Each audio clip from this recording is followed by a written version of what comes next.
Gloria always thought she was unstoppable, living life without mercy, like nothing could shake her until one desperate choice changed everything. Sit tight, bestie, because this tale will make you question everything you think you know about success and loyalty. Don't just watch. Hit subscribe and let's uncover the truth together. Gloria was the kind of girl who made her entire village proud. At just 22 years old, this child was brilliant, the kind of brilliant that made old women stop their gossip to say, God when. She worked hard, studied harder, and earned herself a full scholarship to Best Solution University in Lagos. Her mother cried tears of joy when the acceptance letter arrived. The whole village gathered, offering prayers and blessings like she was going to meet the president himself. But the moment she entered that campus, everything changed. The girls there? They lived in another world completely. Designer clothes? They wore them like ordinary clothes. Expensive handbags? They carried them anyhow. They talked about going to Dubai the way people talk about going to their village. Their laughter was different, smooth, confident. Their nails, their wigs, their phones, everything was always perfect. Their Instagram pages looked like those magazines rich people read. And Gloria? Standing there in her simple dress with her secondhand books. She was invisible. Gloria, why are you staring at them again? Her roommate Bola asked one afternoon. They have everything, Gloria whispered, scrolling Instagram. The clothes, the shoes, the lifestyle. Don't you want that? Bola shook her head. They have rich parents. That's all. But you, Gloria, you worked hard to be here. That is more than any bag or dress. You don't understand, Gloria muttered. I want people to notice me. They will notice when you graduate as the top of your class. Focus on your studies. Build something real. But Gloria's mind was elsewhere. She dreamed of designer clothes and flashy posts, imagining everyone back home gasping in awe. One day, Gloria approached the table of the rich girls in the cafeteria. Excuse me, is this seat taken? She asked. The girl holding the phone, Chitara, looked her up and down. We're waiting for someone, she said coldly. Gloria knew they weren't, but she nodded and walked away, their laughter following her. Why do you even care about them? Bola asked. You wouldn't understand. I deserve better, Gloria snapped. Focus on why you're here. Don't let material things destroy your future, Bola said. Forget the future. I'll find a rich boyfriend. He'll give me the life I deserve, Gloria said. The years went by slowly. Gloria studied, but her heart wasn't in it. She calculated how long she'd have to save to buy a wig or those shoes online. She became obsessed with appearances, spending hours on social media, watching others live the life she wanted. After graduation, she got a job at a tech company with a salary of 150,000 naira. Her mother cried tears of joy again, but Gloria was not happy. She wanted something bigger, better. Congratulations, Bola said when they met for lunch months later. Then she noticed Gloria's new handbag, shoes, and jewelry. Gloria, how can you afford all this? I work hard. I deserve it. What about saving? What about your mother? Emergencies? Gloria looked away. She had been sending less money home. Ai fine. Stop worrying. I'm your friend. I worry. This obsession with luxury will destroy you. Slow down. But Gloria didn't slow down. She sped up. Every weekend, she went clubbing, wearing new outfits she couldn't afford. She took endless selfies for Instagram. Each like, each comment made her feel seen, real, and worthy. One Saturday night at a Lagos club, Gloria adjusted her new wig in the mirror, taking selfies on her phone. She ignored Bola's call and the tiny voice in her head warning she was losing herself. Just as she stepped out, she saw a young man leaning on the counter of the bar, and her breath caught. He was the most handsome man she had ever seen. Tall, well-dressed, with a gold watch that gleamed under the club lights. His smile was confident, easy, the kind that came from never worrying about money. Gloria's eyes lingered on him for a while before she returned to the club. Gloria's eyes followed him all through the night. His confidence, his style, everything about him screamed wealth. Later, when Gloria was getting ready to leave, the man approached her. "Hello. How are you doing?" he said charmingly. "Hi, I'm Bright," he said. "I had to say hello. You look amazing." "Thank you. I'm Gloria," she said, heart racing. "Can I take you out sometime?" Gloria smiled. "I'd like that," Gloria said, trying to sound calm despite her excitement. They exchanged numbers, and Gloria left the club feeling light and excited. That night, sleep wouldn't come. She kept checking her phone, waiting for a message that didn't come. She woke up the next morning to a good morning message from Bright and an invitation to a dinner date.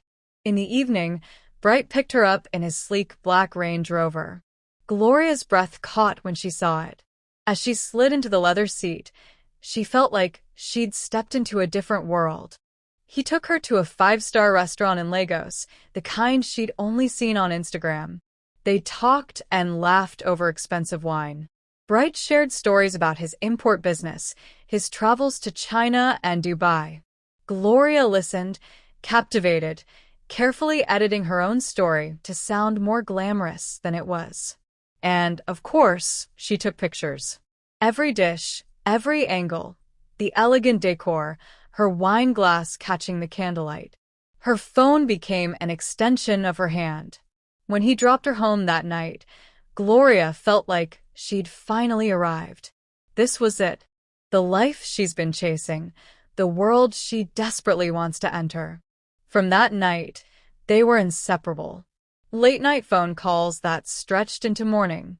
Text messages that made her giggle and blush. More expensive dates, more restaurants, more luxury. Every moment with Bright felt like validation, proof that she deserved this life. 2 months later, over dinner at another exclusive restaurant, Bright reached across the table, took her hand, and asked her to be his girlfriend. Gloria jumped up and said yes immediately. She loved everything about being with him. The attention from other women when they walked into rooms together. The money he spent on her without blinking. The compliments he showered on her. The way her Instagram followers grew as she posted pictures of their dates, her new clothes, the gifts he bought her. She finally belonged. She was finally somebody. But as weeks turned into months, Bright started noticing things. Gloria's obsession with shopping was relentless. Every weekend meant new bags, new shoes, new wigs. She bought things she already had in different shades. "Babe, didn't you just get a bag like this?" he asked one Saturday at a boutique. "That one is burgundy. This is wine red." "They're different," Gloria said, pouting. "They look the same to me. Because you're a man. Trust me, I need this one." Bright sighed and pulled out his card anyway. He loved her and had the money. What did it matter? But the spending never stopped. Designer everything. Trending outfits she saw online. Expensive wigs. Jewelry. Shoes she'd wear once. When he tried to talk to her about it, Gloria would get defensive, sometimes even angry. "Are you saying I'm not worth it?" she'd snap. "You have the money, Bright. Why are you suddenly acting stingy?" Bright would back down every time. He didn't want to fight. He loved her smile, loved making her happy. So he kept his concerns to himself and kept sponsoring her lifestyle, even as a quiet worry grew in the back of his mind. But he pushed it away. Love meant sacrifice, didn't it? And he had more than enough to give. 6 months into their relationship, Bright decided he would marry Gloria. He planned a simple, intimate proposal at their favorite restaurant, just the two of them. But when he told her about his plans, Gloria's eyes lit up with a different vision entirely. She wanted something grand, something Instagram-worthy, something that would break the internet. Bright tried to explain that he preferred privacy, that proposals should be personal and meaningful, not performative. But Gloria wouldn't hear it. This was her moment to shine, to show everyone that she'd finally made it. Reluctantly, Bright gave in. The proposal happened at a luxury beach resort. Professional photographers at every angle.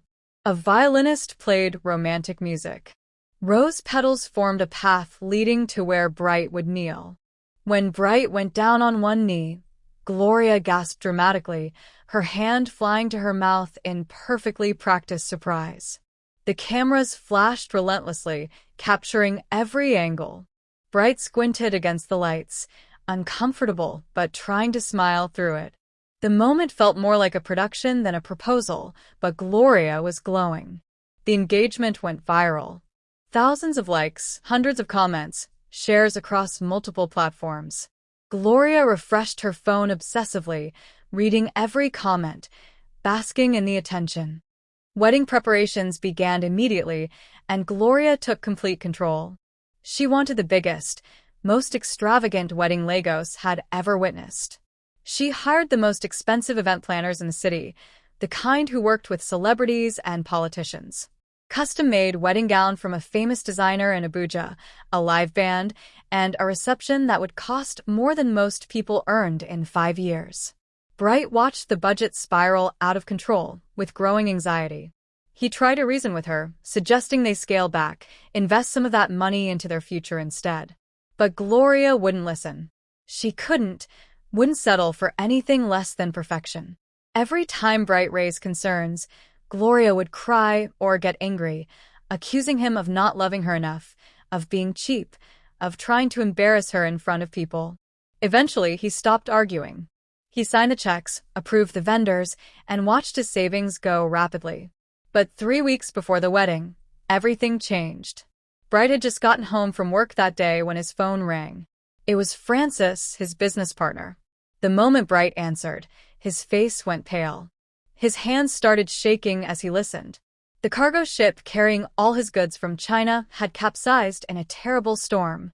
Everything worth over 200 million naira had sunk to the bottom of the sea. Gloria watched confused as Bright grabbed his car keys and rushed out without saying a word. She called after him, but he was already gone. His mind was racing with panic. That shipment was everything he owned. He'd invested all his money into it. He'd even taken bank loans to pay for the expensive wedding, believing the profit from this business would cover everything. Now there was nothing. The wedding deposits couldn't be refunded, and the debts are real. Tears filled Bright's eyes as he drove, barely seeing the road ahead. His whole world was falling apart. He didn't see the truck in front of him until it was too late. The crash was terrible, glass shattering everywhere. Bright's car spun and hit a concrete wall. He was in the hospital when he woke up. The doctors examined him and told him the accident had badly damaged his spine and legs. He might never walk again. When Gloria arrived at the hospital, Bright tried explaining everything through tears. The sunken ship, the medical problems, the massive debts. Gloria stood frozen, processing everything. She told him they'd figure it out, find good doctors, postpone the wedding. But even as she spoke, something had changed in her eyes. The grand wedding she'd planned for months, the Instagram fame she'd been waiting for, the validation she desperately wanted, it was all disappearing. At first, Gloria stayed. She cooked for Bright, pushed his wheelchair around. She prayed for him and smiled when visitors came. Weeks passed before Bright was discharged from the hospital, but he did not walk out on his own feet. He came out in a wheelchair, and the sight of it made his situation look even more pitiful. At home, his phone kept ringing, but not with business calls anymore. Banks wanted their money back. Creditors were threatening him. Suppliers demanded payment. Every call reminded him of debts he couldn't pay. While Bright struggled with depression, Gloria fought something different. She was scared of losing the lifestyle she'd finally gotten and had been showing off online. Her Instagram went quiet for days, then weeks. When she finally posted again, it was old pictures from better times. Throwback pictures of restaurants and luxury moments. Anything to make people think her life was still perfect. But something dark was growing inside her. Anger. Resentment. She hated what her life has reduced to being beside a broke, disabled man who couldn't give her the lifestyle she wanted anymore. One evening, Gloria stood by the window, scrolling through Instagram, and saw a luxury wedding video played on her screen. She sighed loudly. "Gloria," Bright called gently. "Can you help me with my medication?" She hesitated, then walked over slowly. "Later," she said. "I'm tired." Then she walked away. The next day, Bright spoke to Gloria about their wedding. "I've lost everything, Gloria. We have to hold the wedding for now." Silence filled the room. "Maybe we should cancel it or do something small." Gloria looked up sharply and laughed, short and bitter. "Small? I didn't suffer all my life to marry small, Bright." Bright's voice shook. "I didn't plan for this, Gloria. I'm trying." She folded her arms. "Trying won't pay bills. Get up and do it. I didn't sign up to spend my life pushing a wheelchair." From that day, she changed. She stopped helping him, stopped cooking for him, stopped sitting with him. She started dressing up for parties.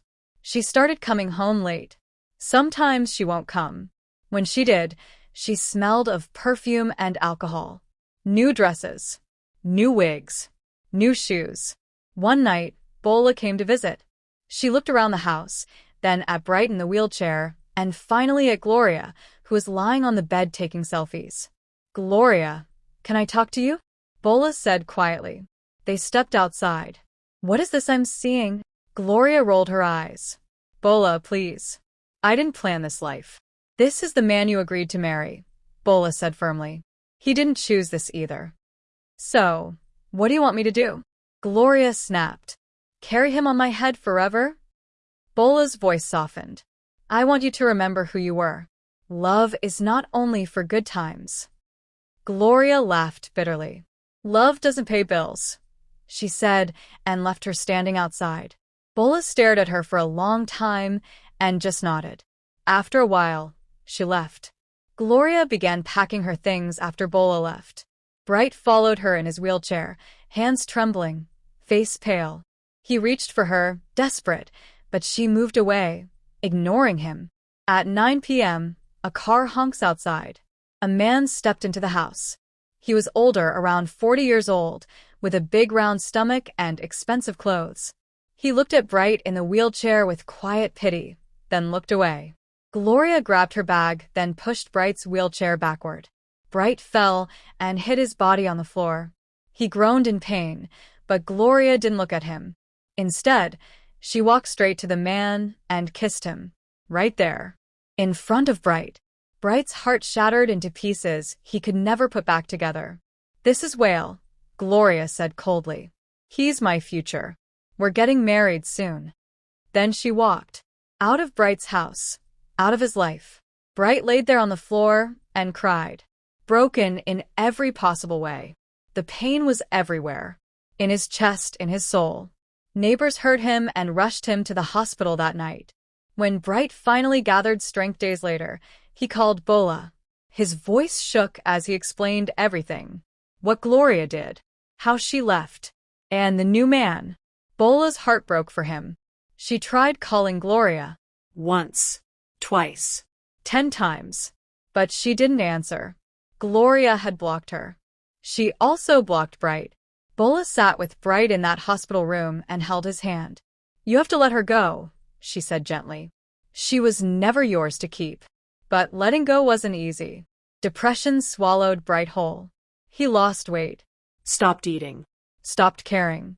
He was drowning in unpaid debts and heartbreak, and he didn't know which hurt more. Weeks passed before he was discharged. Bola visited him often. She cooked for him, cleaned his apartment. She researched treatments for his legs, printed articles, made phone calls. One afternoon, she sat across from him. "Bright," she said softly, "why don't you get surgery on your leg?" He looked at her, tired. "With what money?"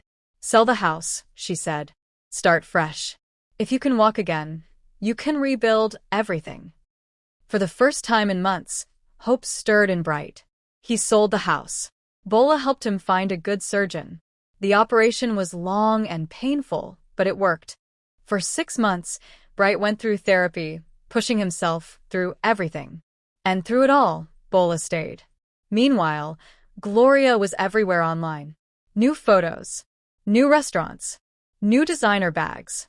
Videos of champagne glasses and luxury hotel rooms.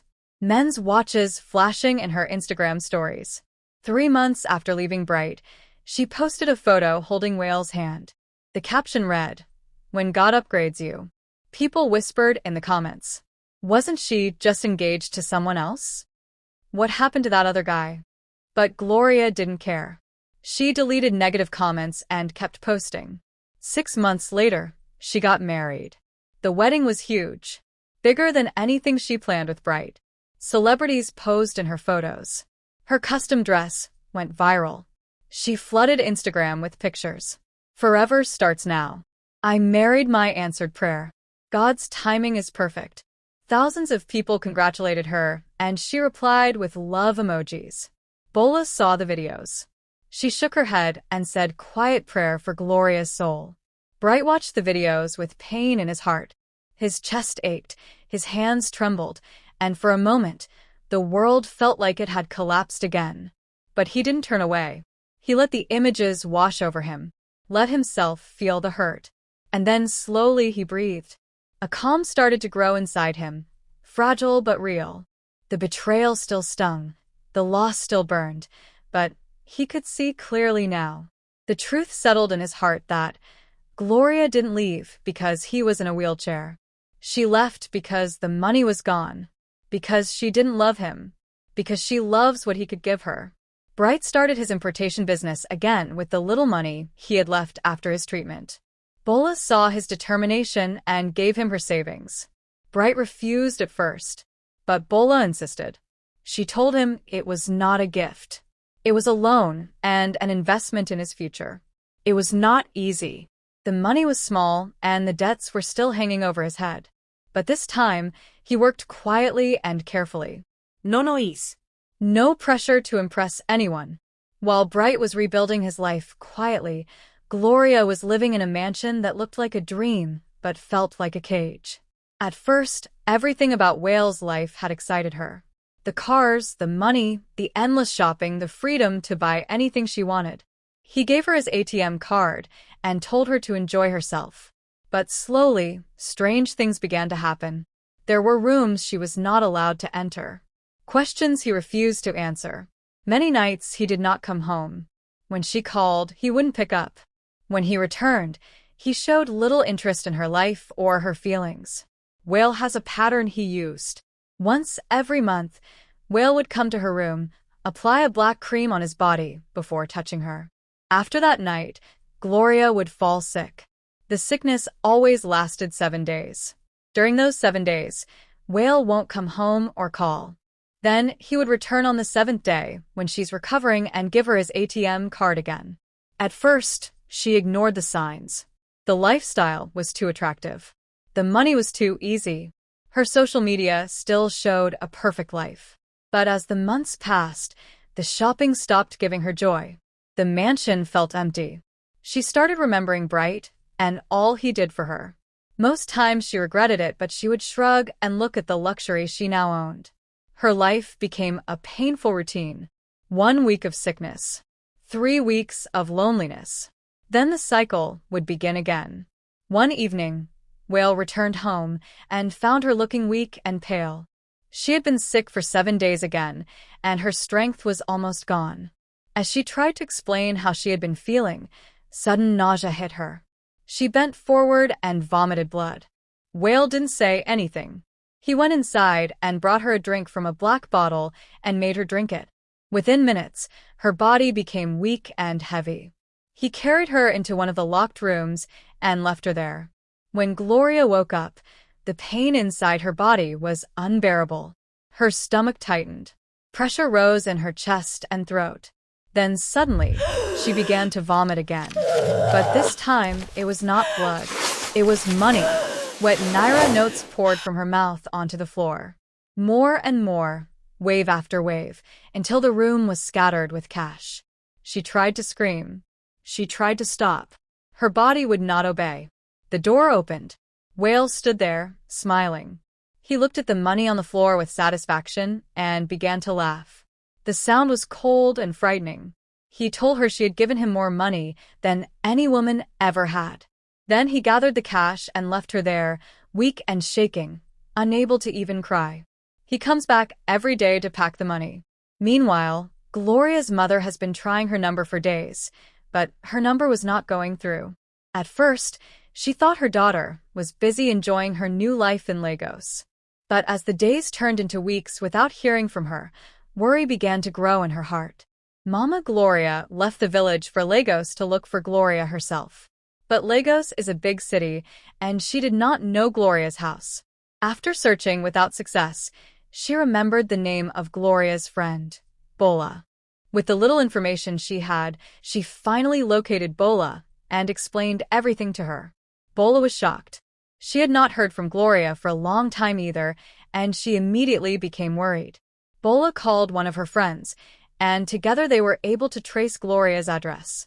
When they finally got to the house, the gateman refused to let them in. He said he had strict instructions not to allow anyone inside. They waited for hours, hoping someone would come out, but no one did. Left with no option, Bola went to report at the police station. When the police arrived and questioned the gateman, he confessed that Whale warned him never to allow any visitor into the house. The police forced the gate open. When they entered the room where Whale had kept Gloria, the sight before them was terrifying. Gloria looked like a skeleton. She was lying there, weak, pale, and almost lifeless. The once lively girl who loved luxury now looked like a shadow of herself. Without wasting time, they rushed her to the hospital. Doctors ran different blood tests and scans, but the results came back normal. There was nothing medically wrong with her. The doctors advised them to seek help outside medicine. When Bright heard what had happened, he went to see her. Gloria broke down in tears and begged for his forgiveness. Bright chose peace. He forgave her and even helped take her to church. Months of prayers followed. Slowly, Gloria got better. But she was never completely the same. Sometimes, pain would still run through her body. Sometimes, the memories would return. And each time, she remembered one painful truth. Her love for luxury had almost cost her life. Bright's business continued to grow. Every profit reinvested. Every step was planned. And through it all, Bola was beside him. With time, Bright realized something important. Bola was the only one that stood beside him when he had nothing. One evening, he told Bola he wanted to spend the rest of his life with her. Bola said yes. Their wedding was simple and private, no noise, no social media pressure. Just peace. Just love. Gloria attended the wedding and sat quietly at the back. She smiled for them. She was happy for them. But deep inside, she carried the weight of her regrets. Because she now understood what she had lost and what truly mattered. Moral of the story. Not everything that shines is gold. A life built on appearance will eventually collapse. When you chase luxury without wisdom, you may pay with your peace, or even your life. True love stays when money disappears. Contentment and character will take you farther than social media validation. And most importantly, be careful what you are desperate for. Some blessings come with hidden curses. What did you think of Gloria's journey? Have you ever been tempted to trade something real for something that just looked good on the surface? Drop your thoughts in the comments below. I'd love to hear your perspective. If this story touched you or taught you something, please like and share it with someone who needs to read it. Subscribe so you never miss powerful stories like this that remind us what truly matters in life. Remember, the life that glitters on Instagram isn't always golden in reality. Build something real. Love someone real. Be someone real. See you in the next story.